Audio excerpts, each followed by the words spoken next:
Hello जवानों, कैसे हो? बिल्कुल बढ़िया। तो भाई साहब किरचॉफ लो कैसा लग रहा है न्यूमेरिकल करके? हाँ, कर नहीं रहे हो यार, ये बात गलत है। कर नहीं चाहिए यार न्यूमेरिकल्स तो। हाँ, फिजिक्स के न्यूमेरिकल ही नहीं करोगे तो मेरे बहादुर जवानों, ये तो फिर बढ़िया बात नहीं होगी। हाँ, तो प्यारे जवानों, चलो मुझे पूरी उम्मीद है वैसे कि आप लोग बहुत अच्छे से प्रैक्टिस कर रहे होंगे। आज हम किरचॉफ लॉ के ही न्यूमेरिकल्स को थोड़ा आगे प्रोसीड करेंगे। आज हम लोग देखो, किरचॉफ वोल्टेज लॉ जो है, केवीएल जो है, वो हमने एक लूप में लगाना सीख लिया। लेकिन कभी कभी क्या है कि अपने को यहां से यहां तक लगाना पड़ सकता है, यहां से यहां तक लगाना पड़ सकता है, यहां से यहां तक लगाना पड़ सकता है, लूप में नहीं लगाना पड़ेगा। कभी मान लो ऐसी भी जरूरत पड़ सकती है, तो कैसे लगाना है आज मैं आपको उसकी प्रैक्टिस करवाऊंगा। ठीक है, तो मेरे प्यारे जवानों, थोड़ा सा धैर्य बना के रखो। क्वेश्चन आपके सामने मैंने सर्किट लिख दिया है ताकि थोड़ा समय बच जाए। क्वेश्चन अपने ज्ञान बूस्टर का है, ठीक है, और क्वेश्चन नंबर 63 चैप्टर नंबर 3 है ना। क्वेश्चन क्या है, सर्किट तो दिख ही रहा है अपने को। कह रहा है कि किरचॉफ लॉ का यूज करो, potential difference between A and D निकालो। मतलब फाइंड क्या करना है साहब, हमें फाइंड करना है V A minus V D, potential difference between A and D. और गिवन है एक बड़ी इंटरेस्टिंग बात कि भाई साहब when no current is flowing through BE, जब बी वाली ब्रांच है इसमें से जो करंट फ्लो कर रहा है जब वो जीरो है, उस समय इनका डिफरेंस कितना है पोटेंशियल्स का, ये अपने को बताना है। तो जवानों शुरू करते हैं अब। हाँ, तो भाई ध्यान से देखना। अब हमें ऑलरेडी ये कह दिया है कि भाई इस ब्रांच में करंट है ही नहीं, तो हमारे लिए आसान हो गया, हम इसमें प्लॉट ही नहीं करेंगे। तो फिर करंट का एक ही रास्ता बच गया, सिर्फ बाहर बाहर आना। ठीक है, तो चलिए करंट को प्लॉट करना शुरू करते हैं। तो जवानों यहां से चलते हैं, 6 वोल्ट वाली बैटरी, माइनस प्लस भी साथ साथ लगाते चलेंगे। चलो माइनस प्लस बाद में लगवा दूंगा, पहले मैं करंट प्लॉट कर रहा हूं। तो भाई इस बैटरी के पॉजिटिव से हम करंट बाहर ले लेते हैं। मान लो आई करंट बाहर निकला, जैसे ही करंट आगे गया, आगे तो मोड़ आ गया तो करंट मुड़ जाएगा, इसका मतलब साहब करंट आगे जाएगा। अब मेरा क्वेश्चन आपसे ये है कि जब करंट रेजिस्टेंस में से पास होगा, रेजिस्टेंस तो रुकावट होती है, तो क्या भाई साहब करंट कम हो जाएगा क्या? कुछ ना जी ना, करंट कम नहीं होगा, करंट तो उतना ही फ्लो करेगा। करंट आई आया था तो करंट तो आई जाना है, कंजर्वेशन ऑफ चार्ज तो पूरे लूप में रहनी रहनी है। तो यहां से यदि 1 कूलम चार्ज निकल गया मान लो, तो आगे भी तो जाएगा वो। आप खुद ही सोच सकते हैं कि ये मोटर है, इसने जितना पानी दिया है तो वो पानी आगे पूरा सर्किट में तो जाएगा जाएगा, पाइप में से तो जाएगा जाएगा, चाहे पाइप पतला हो चाहे मोटा हो, उससे फर्क नहीं पड़ता। नहीं तो फिर क्वांटिटी ऑफ वाटर को कैसे कंजर्व करेंगे आप? तो प्यारे जवानों, करंट अब भी आई ही जाना है, तो करंट आई पास हो गया। अब आगे भाई साहब बैटरी। अब मुझे एक बात बताओ, करंट इससे पार होगा तो करंट इतना ही होगा या ज्यादा होगा? हो सकता है कि आपका मन ये कह रहा हो कि इतना ही हो, और ये भी हो सकता है कि आपका मन ये कह रहा हो कि बैटरी आई है तो करंट तो बढ़ना ही चाहिए। तो भाई ध्यान से सुनो, एग्जाम्पल याद रखो। मैंने आपको कई बार समझाया है कि जो सेल या बैटरी जो है वो जस्ट एक मोटर की तरह से काम करती है। भाई मोटर का क्या काम है? इधर से पानी को लेना, उसके अंदर कुछ एनर्जी भर देना और उसको धक्का मार के इधर फेंक देना, सिर्फ ये काम है। कहने का मतलब है कि इधर से पानी उठाना और इधर फेंक देना, सिर्फ यही है। और फेंका है तो उसमें एनर्जी आ चुकी ऑटोमेटिक। अभी ये समझने लग जाओ जो एनर्जी भरती है जी, इंजेक्शन लगाने लग रही है जी मोटर ऐसा कुछ भी नहीं है। तो वो क्या करेगी? इधर से पानी उठाएगी और इधर फेंकेगी। क्या वो पानी की क्वांटिटी को कम या ज्यादा कर सकती है मोटर? ना जी ना, वो तो जितना पानी उसको मिल सकता है वहां से उठाएगी, लेकिन जितना उठाया एग्जैक्टली उतना इधर फेंकेगी। ऐसा नहीं है उठाया 4 लीटर था फेंक दिया 10 लीटर, या उठाया 4 लीटर था और 1 लीटर फेंका 3 लीटर पी गई खुद ही, ऐसा नहीं है। ठीक है, तो करंट जितना बैटरी के अंदर इन होगा उतना ही करंट आउट होगा। आगे जाओगे मोड़ मिलेगा, मोड़ मिलेगा तो मुड़ जाएगा। तो मुड़ गया भाई साहब, इसमें भी करंट आ ही गया। आगे गए, इस रास्ते पे गए। अब देखो इधर तो जा ही नहीं रहा करंट, क्योंकि उसने कह दिया है। अब ले लोगे जी, हम तो मान लेते हैं करंट I1 है, ले लो, फिर अपने आप जीरो हो जाएगा। लेकिन इसने इसका वेरिएबल दे नहीं रखा है, तो कैलकुलेशन करने में आपको तकलीफ भी आएगी। तो प्यारे जवानों, इधर करंट गए, वही करंट आई गया, इसमें गया तो अब भी आई जाएगा। अल्टीमेटली इस बैटरी में गया, सेल में गया, फिर इधर गया। अब ऊपर जा सकता है क्या? नहीं जी नहीं, क्योंकि रास्ते में तो करंट है ही नहीं। तो अल्टीमेटली दोबारा से इस 6 वोल्ट वाली बैटरी में आई करंट ही वापस आ गया। इसका मतलब आपने प्लॉट सही किया है। अब एक बार करंट प्लॉट हो गया, अब प्लस माइनस लगाते रहो भाई। तो बैटरी है तो ये छोटे वाला टर्मिनल माइनस, ये प्लस, ये माइनस, ये प्लस, फिर आप देखो इधर ये माइनस, ये प्लस, ये माइनस, ये प्लस, और इसके अंदर ये माइनस और ये प्लस। अब ये मत सोचना जी इस रास्ते में तो करंट ही नहीं है, तो अरे करंट नहीं है तो कोई नहीं, बैटरी का रोल तो आएगा, अभी दिखाऊंगा, घबराओ मत, ठीक है। अच्छा, अब बच गया रेजिस्टेंस। तो रेजिस्टेंस में आपको बता रखा है मैंने कि करंट जिधर से जहां जाएगा तो वो पॉजिटिव से नेगेटिव होता है। लोड रेजिस्टेंस हो, कोई सा भी हो लोड रेजिस्टेंस, कोई भी लोड का काम कर रहा हो तो उसमें हाई से लो ही करंट जाएगा, प्लस से माइनस ही करंट जाएगा। तो इसमें भी प्लस से माइनस, प्लस से माइनस, बस। आप कहोगे जी इसमें करंट ही नहीं है तो क्यों दिखा रहे हो फालतू में, ठीक है। अब तो जवानों कुछ भी नहीं बचा है, तो भाई साहब अब हम लेते हैं लूप। अब लूप लेते समय आपके मन में दो तीन बातें आ सकती हैं कि जी लूप ये वाला लूप लें या ये वाला लूप लें या बड़े वाला लूप लें। अब यदि मान लो आप में ये वाला लूप लेते हो तो इसमें एक अननोन वेरिएबल R1 है, एक R है। चलो R1 का इफेक्ट तो नहीं आएगा, इसमें करंट जीरो, लेकिन इसका इफेक्ट आएगा, साथ में करंट I का रोल भी आएगा। इधर करंट I ले रखा है तो दो वेरिएबल आएंगे यदि ये वाली ब्रांच आएगी तो बेटर है कि ये ब्रांच इंक्लूड ही ना हो, तो फिर तो बच गया ये। इसका मतलब है कि हम सिर्फ ये लूप लेके चल रहे हैं, इसी के अंदर हम घूमेंगे। तो मैं लूप का नाम लिख देता हूं A F E B and A। अच्छा, एक चीज जवानों में आपको पहले बता दूं, गलती से मान लो हो सकता है कि गलती क्या करेगी, इसमें आपने बड़े वाला लूप ले लिया तो आपको घबराने की आवश्यकता नहीं है। उसके अंदर मान लो दो वेरिएबल आ गए तो फिर एक इक्वेशन और बना लेना, ठीक है ना। तो लंबा क्वेश्चन हो सकता है थोड़ा सा, बस इतना ही फर्क होगा। ओके, तो फिलहाल हम ये छोटे वाला लूप ले लेते हैं। तो जब भाई साहब छोटा लूप लेंगे तो यहां से चले हम भी ए से, यहां मतलब ए पॉइंट से चले, तो अब जैसे इससे आगे जाएंगे तो रेजिस्टेंस आएगा, तो रेजिस्टेंस में लिखेंगे हम I इंटू आर। तो I तो इसका I है और R कितना है 2, तो 2I आएगा। अब मेरा क्वेश्चन आपसे ये है कि भाई साहब बताओ प्लस आएगा कि माइनस आएगा। अरे बताओ तो, प्लस लिखूं कि माइनस लिखूं? प्लस लिखूं, क्यों लिखो प्लस? पहली टर्म इसलिए, हाँ अरे नहीं यार, प्लस नहीं आएगा, माइनस आएगा। क्यों? क्योंकि हम ऐसे जाएंगे तो ये जो एग्जिट टर्मिनल पे जो साइन होगा वो लेंगे, निकलते समय जो निशान मिलेगा वो लेंगे, दैट इज माइनस, तो माइनस लेंगे। अब आ जाओ साहब बैटरी के अंदर। बैटरी में कौन से बाहर निकलेगा? प्लस से, तो प्लस क्या हो जाएगा 1। फिर आप चले गए आगे तो कितना आ गया माइनस I इंटू आर, तो 3 इंटू आई। फिर आप चले आगे, कुछ नहीं आया जी, कुछ नहीं आया जी। अच्छा इधर जा रहे हैं, अब ध्यान से देखना, जब कुछ नहीं आया इधर, अब इधर गए ई के बाद हम बी पे जा रहे हैं, इधर जा रहे हैं, ठीक है। अब मुझे एक बात बताओ, इसके अंदर I इंटू आर लेंगे क्या? भाई इसमें करंट ही नहीं है, तो आप ले भी लोगे I इंटू आर तो जीरो लिखना पड़ेगा।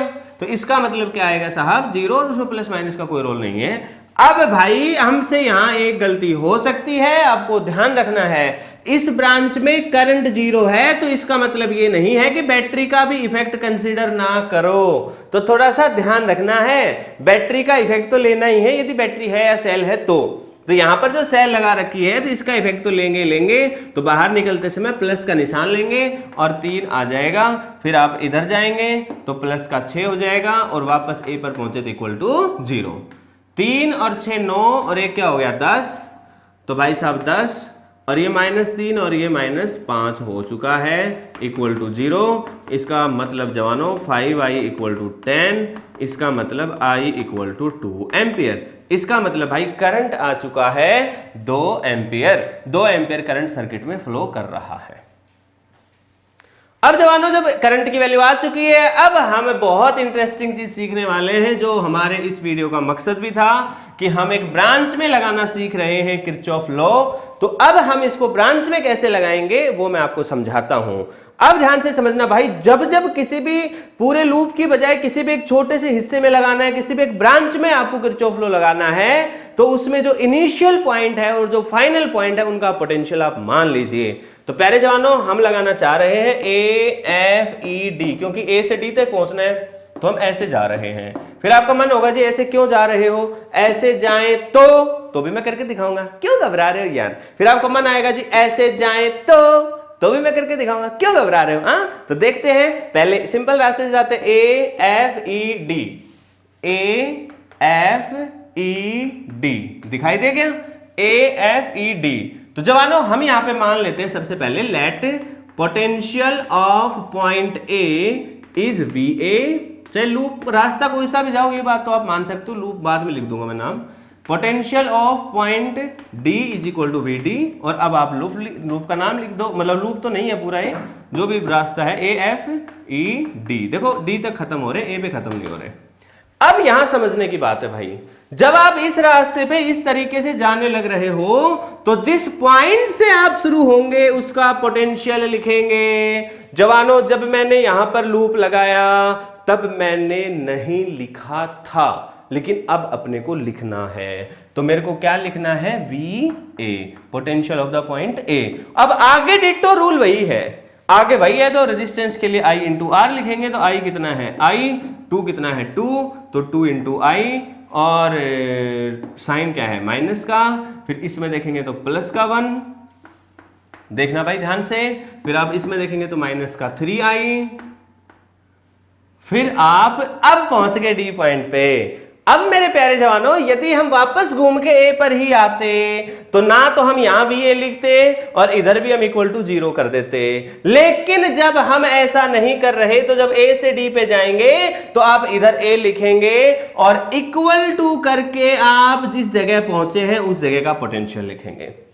अब मान लो आप लूप में जाते, जैसा कि गए भी थे पहले, तो यदि आप उसमें आप लिख भी लेते इधर वी ए, और फिर फाइनली वहां पे उसी जगह पहुंचे तो उसी जगह का पोटेंशियल लिखते वी ए, तो वी ए और वी ए कट ही जाने थे, तो कोई फर्क पड़ता ही नहीं लूप में यदि ये वाली बात लगाते तो ये बात जस्टिफाइड है कि लूप में लगाओगे तो ऐसा नहीं कि गलत हो जाएगा, ये एक यूनिवर्सल चीज हो चुकी है। ठीक है, तो प्यारे जवानों, हम यहां से चले थे, इस जगह का पोटेंशियल देखो, मैं फिर दोहरा रहा हूं बेटे, ये जो चीज है वी ए और वी डी, ये ध्यान रखना है, जिस जगह से चले थे उसका पोटेंशियल, जहां पहुंचे हो उसका पोटेंशियल। लूप में भी लगाओगे तो अपने आप ही वी ए से चले हो, दोबारा वी ए पे पहुंचोगे तो कैंसिल हो जाएगा, जैसा कि मैंने इसमें करके बताया। ठीक है, तो प्यारे जवानों, अब तो कुछ नहीं बचा है, अब डी को इधर ले आओ, तो क्या बन जाएगा, V A minus V D, जो हमें निकालना था, और इन सबको उधर ले जाओ, तो ये 2i और ये 3i, तो प्लस का 5i हो जाएगा, और माइनस क्या हो जाएगा, 1। अब हमें पता है आई की वैल्यू 2 एम्पियर है ऑलरेडी, पुट कर दो इसमें, इसका मतलब V A minus V D it will be equal to 5 दूनी 10 माइनस 1, इसका मतलब 9 वोल्ट। तो V A minus V D की वैल्यू आ चुकी है 9 वोल्ट। क्लियर है?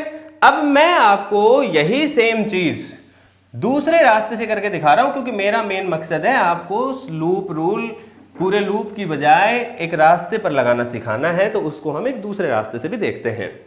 तो भाई अब की बार हम जाएंगे ऐसे।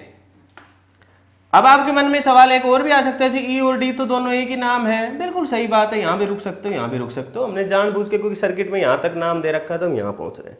ठीक है, बाकी ये दोनों एक ही पोटेंशियल के हैं। अच्छा, ए से ए, बी, ई और डी, ए बी ई और डी, ए का पोटेंशियल वी ए है, डी का वी डी है, वो तो हमने ऑलरेडी मान रखा है। अब आप खुद सोचो, बताओ भाई क्या लिखेंगे। अब ए से चलेंगे तो वी ए लिखेंगे, क्या लिखेंगे, क्योंकि लूप में पूरे में नहीं है, तो वी ए। फिर आप गए ऐसे, ऐसे गए तो बैटरी का नेगेटिव टर्मिनल आया तो माइनस का 6। फिर आप गए ऐसे, कुछ नहीं आया। फिर आप गए ऐसे, फिर दोबारा नेगेटिव टर्मिनल आया माइनस का 3। देखते चलना। फिर आप गए तो इसके अंदर आई इंटू आर होगा ही नहीं, क्यों, क्योंकि इसका आई 0 है, तो इसके अंदर तो 0 लिखने की आवश्यकता नहीं। इसमें आई 0 क्यों है बाय द वे, क्योंकि दे रखा है भाई, ठीक है, इसलिए 0 है। अच्छा 0 है तो इधर फिर कुछ और बचा ही नहीं, तो इक्वल टू क्या हो गया, वी डी। अब तो कुछ नहीं बचा, सीधा V A minus V D करोगे तो इक्वल टू ये 6 और 3 उधर चला जाएगा, 9 वोल्ट आपके सामने है। अब इस रास्ते से करोगे तो भी 9 वोल्ट आएगा, इससे भी 9 वोल्ट आएगा। अब आपके मन में एक सवाल और आएगा कि जी इसका मतलब हम ऐसे करें तो भी 9 वोल्ट ही आएगा। लेकिन एक प्रॉब्लम आएगी इस रास्ते में, इस रास्ते में एक अननोन वेरिएबल आएगा आर, तो इस आर को पहले कैलकुलेट करना पड़ेगा। तो जवानों पहले हम इस आर को कैलकुलेट करते हैं। तो पहले आर को कैलकुलेट करने के लिए हमें क्या करना पड़ेगा भाई, आई की वैल्यू 2 एम्पियर तो आ चुकी है, लेकिन एक दूसरी इक्वेशन और लेनी पड़ेगी जिसमें आर आए। तो बाहर बाहर वाला लूप ले लो, पूरा का पूरा लूप। तो पहले मैं आपको कैलकुलेशन करा रहा हूं, calculation of finding R, R को फाइंड आउट करवा रहे हैं हम पहले। ठीक है, अब आर को फाइंड आउट कराने के लिए हम लूप कौन सा ले रहे हैं, बार बार वाला लूप ले रहे हैं, A F E D C, B और ए। अब देखो वैसे तो लूप है, तो मैं इसमें जानबूझ के वो पॉइंट वाला करवा रहा हूं ताकि वो यहां पे अच्छे से रिवाइज हो जाए, क्योंकि इस वीडियो में मेरा मकसद ही आपको ये है कि वो पॉइंट वाला एक जगह से दूसरी जगह पहुंचने के लिए केवीएल लगाना सिखाऊं। तो VA, अब आप कहोगे जी ये तो लिखते ही नहीं थे। बिल्कुल सही बात है, मैं इस बात से सहमत हूं कि जब लूप में लगा रहे हैं तो लिखने की कोई आवश्यकता नहीं है। लेकिन यदि आप लिख भी लेंगे, सिर्फ उसका लिखना जहां से शुरू हो रहे हैं जहां खत्म हो रहे हैं, तो कोई फर्क नहीं पड़ता है। ठीक है, जैसे इसका लिख लिया, बीच वालों का मत लिख देना भाई, नहीं तो कलेश हो जाएगा।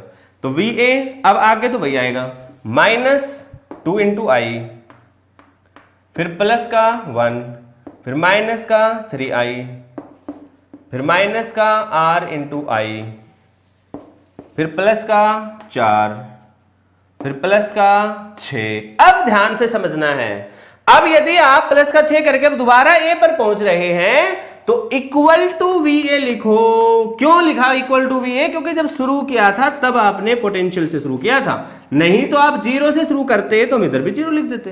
बाकी अब आपने VA लिख के भी शुरू किया तो क्या कर लिया हमने? कुछ भी नहीं किया, ये तो कटना ही है वैसे भी। तो आप लिखते या नहीं लिखते उससे कोई फर्क नहीं पड़ा भाई। लेकिन यदि एक रास्ते की बात करेंगे तो वहां पर यह चीज बहुत मैटर करती है। ठीक है, तो ये आपको शायद समझ में आया होगा। -2I और -3I, माइनस का 5I, प्लस का 1, माइनस का RI, 4 2 6 10 इक्वल टू 0। तो ये वाली जो टर्म है इसको एक तरफ रख लेते हैं, तो I × R it will be equal to 10 और 1 कितने हो गए भाई साहब? 11 -5I। और हमें तो मालूम ही है, पहले पार्ट में हम निकाल चुके हैं, I की वैल्यू 2 एम्पियर है। इसका मतलब यहाँ पुट करो तो 2 × R बराबर 11 - 5 दूनी 10 बराबर 1। इसका मतलब ये है कि R की वैल्यू आ गई है 1/2 ओम। अब ये जो 1/2 ओम आ चुका है, अब हमारे लिए आसान है। अब हम यहाँ से यहाँ तक लगाएंगे और आंसर अब भी 9 वोल्ट ही आना चाहिए। तो मैं एक बार इसको हटा रहा हूं जगह बनाने के लिए। R की वैल्यू हाफ आ चुकी है, इसको हम यूज करेंगे। मैं यहाँ लिख देता हूं कि R = हाफ आ गया है, ताकि जब यूज करें तो दिक्कत ना आए। ठीक है, तो अब मैं यहां से यहां पहुंच रहा हूं, लेकिन रास्ता कौन सा फॉलो कर रहा हूं मैं? A, B, C और D। ठीक है, अब भाई साहब रूल वही लगाओगे, यहां से शुरू करोगे तो VA, फिर आप इधर जा रहे हो माइनस के साथ तो माइनस का 6, फिर आप इधर जा रहे हो माइनस का 4, फिर आप इधर जा रहे हो, कुछ भी नहीं आया, इधर गए तो I × R, तो प्लस के साथ, लेकिन प्लस I × R और इक्वल टू VD। अब VD को इधर ले आओ, इसका मतलब भाई VA minus VD, VA minus VD will be equal to 6 और 4 10, उधर जाएगा तो प्लस का हो जाएगा -I × R। I की वैल्यू और R की वैल्यू पुट कर दो, 10 - I तो 2 एम्पियर था और R की वैल्यू ½ ओम आई थी, तो यहाँ पर आप पुट करोगे तो कुल मिलाकर 10 - 1 मतलब ये आ गया 9 वोल्ट। पहले भी 9 वोल्ट आया था। तो प्यारे जवानों देखो, तरीका आपको सीखना था। आई होप आपको तरीका समझ में भी आया होगा। मैंने आपको एक पर्टिकुलर एंड तक आपको केवीएल लगाना सिखाया। प्यारे जवानों एक बार मिटाता हूँ, एक क्वेश्चन और आपके लिए लेके आ रहा हूँ। हाँ तो जवानों, अब एक क्वेश्चन और लेके आया हूँ, अपने ज्ञान बूस्टर का ही है, क्वेश्चन नंबर 64 है। सर्किट आपके सामने दे रखा है, ठीक है। अगेन अपने को एक चीज और दे रखी है, assuming point A B at 0 potential. अच्छा नाम नहीं लिखे मैंने, नाम लिख देता हूं। This is the point A, this is the point C, this is the point B and this is the point D. ठीक है, और उसने क्या कहा है, उसने क्या गिवन दिया है अपने को कि potential of the point A is 0। Clear है जवानों? आपने से वही पूछा है भाई साहब, use Kirchhoff law to find the potential at the point B. इस पॉइंट का पोटेंशियल अपने से पूछा है, बहुत ही आसान हो गया है, लेकिन मैं जानबूझ के इसको 2-3 तरीकों से कराऊंगा, 2-3 रास्तों से कराऊंगा, ताकि एक बार आपको रूल अच्छे से समझ में आ जाए। ठीक है, रूल एक बार आ गया भाई साहब, कुछ भी नहीं है, चाहे कितना बड़ा क्वेश्चन हो, फिर ऐसे ही सोल्व करेंगे हम लोग। ठीक है, तो प्यारे जवानों अब आप ध्यान से समझिए। देखो भाई अपने to find the potential of point B, 0 गलती से लिख दिया मैंने, बी इक्वल टू 0। ठीक है, it is the point you have to find the potential of the point B. अब भाई साहब इस जगह का पोटेंशियल अपने को निकालना है किसी तरीके से अपने को। अब देखो एक रास्ता तो दिख गया मुझे आसानी से, एक रास्ता ये है, यहां से चलो, ऐसे जाओ और ऐसे पहुंच जाओ, ये रेजिस्टेंस दे रखा है, बस इस ब्रांच में करंट पता चल जाए तो बात बन जाए। अब आप खुद सोचो भाई, यहां से करंट आया है 1 एम्पियर दे रखा है इसने, तो जब ये 1 एम्पियर आया तो इसमें भी 1 एम्पियर ही गया, तो इसमें भी 1 एम्पियर ही गया। तो अब इस जगह समझना आप, इस जगह 1 एम्पियर करंट है इधर से आने वाला, और जाने वाला 2 एम्पियर है। तो एट पॉइंट सी, यदि पॉइंट सी पे किरचॉफ्स करंट लॉ यदि आप लगाएंगे तो आप क्या पाएंगे कि इस ब्रांच में करंट इस तरीके से नीचे की तरफ आना चाहिए, नीचे की तरफ आना चाहिए, मतलब current in the branch DC must be 1 ampere. DC वाली ब्रांच में 1 एम्पियर करंट होना चाहिए, तभी तो आने वाला करंट 1 और 1 दोनों मिला के जाने वाला 2। ठीक है, आप इसको थोड़ा सा अच्छा लिखने के लिए लिखोगे तो आप डायरेक्ट लिखने के बजाय आप इसको ऐसे भी लिख सकते हो कि according to this current in will be equal to current out. Current out कितना है 2 और करंट इन कितना होगा आई डी सी, नीचे की तरफ ही मानना है मैंने, प्लस 1 एम्पियर, तो ये उधर जाके घट जाएगा, तो आई डी सी की वैल्यू कितनी आ जाएगी 1 एम्पियर करंट आएगा। ये बताया था मैंने कि सीधा आप 1 एम्पियर लिख सकते हैं, दिख रहा था यहाँ पे। अब तो कुछ नहीं बचा है, सीधा आप लगाओ ए सी डी और बी। अब ये रास्ता यहाँ से इस तरह से चलते जाओ, प्लस माइनस लगा लो, माइनस प्लस लगा हुआ है, अब करंट इसमें इस तरीके से आ रहा है तो प्लस से माइनस करंट जाता है, हो गया काम। तो जवानों इस जगह का पोटेंशियल लिखोगे VA, उसके बाद आगे आ जाओ, प्लस से बाहर जा रहे हो 1 वोल्ट 1, अब आप चले गए, अब ऊपर गए तो बाहर गए प्लस से I इंटू आर, तो इसमें I क्या है 1 एम्पियर है, तो 1 इंटू 2 कितना आएगा 2, फिर आप यहाँ गए, अब इधर गए तो माइनस से बाहर गए, तो माइनस का 2 इक्वल टू VB। कुछ नहीं बचा तो पहले जानो ये कहा था कि यदि A का पोटेंशियल 0 है तो B का बताओ, तो A का 0 पुट कर दो यहाँ पे, तो इसकी जगह 0 कर देंगे, 2 और 2 वैसे कट जाएंगे, इसका मतलब VB का पोटेंशियल कितना आ गया है 1 वोल्ट। अब इसी चीज को हम दूसरे रास्ते से करना चाहेंगे। दूसरा रास्ता वही 3 रास्ते हो सकते हैं, ऊपर से जा सकते हो, यहां से जा सकते हो। अब ऊपर से जाओगे तो ये करंट अननोन, ये रेजिस्टेंस अननोन है, इस रास्ते से जाओगे तो ये अननोन है। अब तो बड़ा कलेश हो गया साहब, अब क्या करें जी। तो ज़्यादा टेंशन लेने की आवश्यकता नहीं है जी, आपको लूप लेने पड़ेंगे, एक लूप ये ले लो, एक लूप ये ले लो, और दोनों में इसमें ये अननोन है, इसमें ये अननोन है, दोनों निकल जाएंगे। ठीक है, तो पहले ऐसा कर लेते हैं, दोनों को निकाल लेते हैं, फिर एक साथ एक बार इधर से इधर चले जाएंगे, एक बार इधर से इधर चले जाएंगे। ध्यान रखना मैं ये अल्टरनेट मेथड्स बता रहा हूं, अल्टरनेट मेथड भी नहीं कहेंगे इनको, तो अल्टरनेट पाथ से हम सेम मेथड लगा के सोल्व कर रहे हैं। वो इसलिए करा रहा हूं कि थोड़ा सा आपकी प्रैक्टिस बढ़ जाए, क्योंकि हमारा मकसद तो प्रैक्टिस का ही है।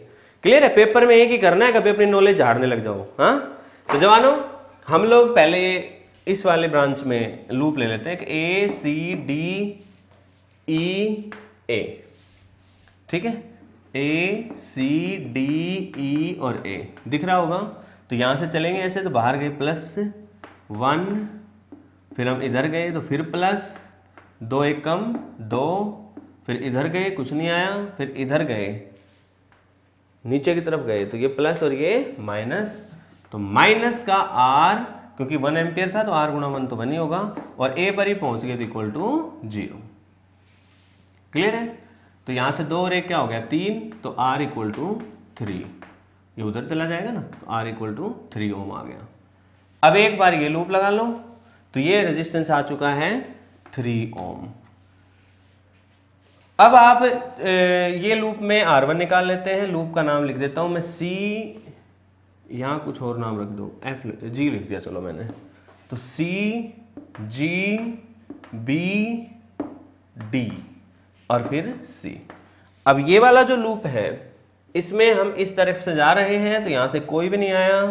अब देखो करंट ऐसे जाएगा तो यहाँ प्लस आएगा, यहाँ माइनस आएगा, और इधर 2 एम्पियर करंट जा रहा है, तो 2 गुणा R1, तो 2 इंटू R1 लेकिन माइनस के साथ, फिर ऐसे गए तो प्लस 2 वोल्ट, फिर हम ऐसे गए तो माइनस 2 गुणा 1 2, इक्वल टू सी पर ही दोबारा पहुंच गए इक्वल टू 0, ये तो कट ही गया, तो यहाँ से R1 की वैल्यू कितनी आई है 0, तो ये 0 ओम आया है। अब जरा इस रास्ते के लिए एक बार लगा लेते हैं, इसके लिए निकाल लेते हैं। आंसर हमारा पहले VB 1 वोल्ट आ चुका है, तो अब हम देखेंगे कि अब भी हमारा क्या आना चाहिए 1 वोल्ट। तो मैं थोड़ा सा यहाँ पे एक बार जगह बना लेता हूँ, अब ज़्यादा वक्त नहीं लगेगा, सिर्फ 2 मिनट का खेल बाकी है।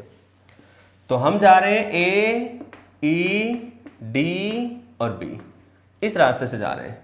तो रास्ते से जाएंगे तो शुरू में VA लिखेंगे, VA, फिर आप इस तरफ से जा रहे हो प्लस प्लस, R कितना है 3 और I कितना है 1, तो 3 आएगा। इधर गए कुछ नहीं आया, इधर गए तो माइनस का 2, क्योंकि बाहर जा रहे हैं माइनस के साथ, इक्वल टू VB। ये 0 दे रखा है अपने को, तो ये तो 0 हो गया, 3 में से 2 गया तो 1 बराबर VB। पिछली बार भी यही आंसर आया था। क्लियर हो गया? ठीक है। अब आप इस रास्ते से चलो, तो A, कहीं आपके मन में ये तो सवाल नहीं आने लग गया अब कि ए से क्यों जा रहे हैं जी, क्योंकि इसी का पोटेंशियल मालूम है यार। कभी आप सोचो जी यहाँ से जाएं तो जाओ, फिर इसका पोटेंशियल नहीं मालूम भाई, तो पहले इसका पोटेंशियल निकालना पड़ेगा। यहाँ से यहाँ तक इक्वेशन लगाई, इसका निकाल लेना, फिर आगे लगा लेना। ठीक है, इसलिए हम यहाँ से जा रहे हैं। तो A, C, G और B। अब ऐसे जाओगे तो माइनस और प्लस, तो प्लस वाले से बाहर निकले तो प्लस का 1, फिर गए कुछ भी नहीं आया, कुछ भी नहीं आया। अब आप गए इधर, ये क्या है? ओह एक मिनट ध्यान रखना, जब यहाँ से जा रहे हो तो इसका पोटेंशियल तो लिखना भूल ही गया मैं, 0 था इसलिए नहीं लिखा, लेकिन आप लिख लो VA, रूल याद रखो VA, फिर हम गए ऐसे +1, फिर कुछ नहीं आया, कुछ भी नहीं आया, फिर ये आ गया, लेकिन ये 0 है रेजिस्टेंस, तो I × R करेंगे तो 0 आना है। माइनस का 0 है, उससे कोई फर्क नहीं पड़ता, -0 है +0 है, लेकिन चलो साइन भी इस बहाने एक बार रिवाइज हो गया, इक्वल टू VB। अब तो हमें मालूम है ये भी 0 है, तो 1 बराबर VB आ गया। पिछले वाले से भी यही आया था। प्यारे जानो, एक ही क्वेश्चन को हमने अलग अलग तरीकों से इसलिए किया कि आपके दिमाग में फिट हो जाए कि यदि एक किसी ब्रांच में लगाना पड़ता है KVL तो कैसे लगाना है। इस रास्ते से भी किया हमने, इसे ऐसे भी कर लिया और ऐसे भी कर लिया है। ठीक है प्यारे जानो, आई होप कि आप लोगों को ये टॉपिक अच्छे से समझ आ गया होगा। अब भाई हम लोग अगले टॉपिक की तरफ मूव करेंगे। किरचॉफ के क्वेश्चंस आप लोग सॉल्व करिए अच्छे से। मैं आपको जो भी आपके डाउट्स होंगे वो मैं आपको अगली वीडियोस में आपको करा दूंगा, तब तक आप अच्छे से प्रैक्टिस करिए। अब मैं अगला टॉपिक शुरू करूंगा, कॉम्बिनेशन ऑफ सेल्स पे चलेंगे, लेकिन उससे पहले मैं सेल के बारे में बेसिक बातें बताऊंगा। EMF क्या है, इंटरनल रेजिस्टेंस क्या है, किन फैक्टर्स पे डिपेंड करता है। बहुत ही खूबसूरत क्वेश्चन वहां पर पूछे जाते हैं। कॉम्बिनेशन ऑफ सेल्स का टॉपिक बेहद इंपॉर्टेंट है, ठीक है, तो उसको हम तसल्ली से देखने वाले हैं। तो बस इस वीडियो में इतना ही करेंगे। फिजिक्स पढ़ो और मौज करो। Good bye, take care.